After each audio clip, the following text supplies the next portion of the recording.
ဘာကြောင့်မလို့မိတ်ဆွေရဲ့ TikTok က view 900ပဲရတာလဲအကြောင်းရင်း3ခုရှိတယ်ဗျနံပါတ်1ကဘာလဲဆိုတော့ quality မကောင်းလို့မိတ်ဆွေရဲ့ video quality ကမုံမုံကြီးဖြစ်နေတယ်သို့မဟုတ်ဖြစ်တယ်လို့ရိုက်ထားတယ်ပစ္စည်းကိုပဲရိုက်ပြတယ်စကားသက်မပါတာတို့ lighting တွေတခြားမချိန်တာတို့ video ဖြစ်ရင်ပြီးရောဆိုပြီးတော့မှရိုက်နေတယ်ဆိုရင်တေချာပေါက်မိတ်ဆွေရဲ့ video ဒီ view တက်မှာမဟုတ်ပါဘူးနံပါတ်2အကြောင်းရင်းကဘာလဲဆိုတော့မိတ်ဆွေစကားပြောတဲ့နေရာမှာဆွဲဆောင်မှုမရှိတာမိတ်ဆွေစကားပြောတာကအေးစစ်စစ်တလုံးချင်းပြောနေတယ်အကြာကြီးပြောနေတယ်ပြောရင်နဲ့နားသွားတယ်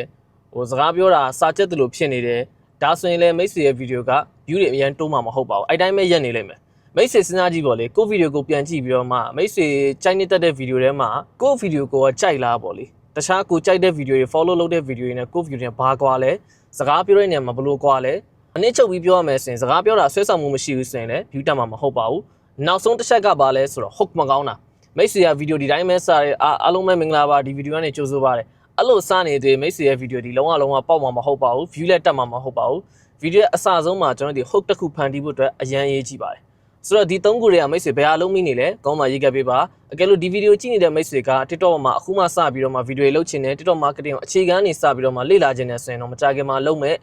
အခမဲ့ TikTok marketing online အတန်းတွေကိုလာခဲ့ဖို့အတွက်ဖိတ်ခေါ်လိုက်ပါတယ် Zoom meeting ကနေ video call နဲ့သင်ကြားပေးတော့မှာဖြစ်ပါတယ်ဘယ်နေ့လဲဆိုတော့ March 28 ရက်နေ့ည9:00 နာရီကနေ8:00 နာရီထိအရင်တစ်ခေါက်လုပ်တော့ကတော့လူ320ကျော်လာတက်တယ်ဒီတစ်ခါတော့ကျွန်တော်လူ100ပဲလက်ခံမှာဖြစ်တဲ့အတွက်ကြောင့်မိတ်ဆွေအများဆုံးအမှားပဲရပါလိမ့်မယ်ဝင်ကြီး100ကို1000စီကောက်ပါတယ်ဗျဘာလို့ကောက်တာလဲဆိုတော့မိတ်ဆွေစင်းပေးပြီးတော့မှမလာဘူးဆိုရင်အခြားလူတယောက်စာနေရာအလကားဖြစ်သွားမှာဆိုလို့ပါအဲ့တော့စင်းဘယ်လိုပေးရမှာလဲဆိုတော့ဒီ video ရဲ့ comment မှာ join လို့ရေးပြီးတော့မှ chat box သို့မဟုတ် Viber မှာ secret လို့ရေးပြီးတော့မှအမြန်ဆုံးနေရာယူထားလိုက်ပါတင်တိုင်းထဲမှာစုံနေတယ်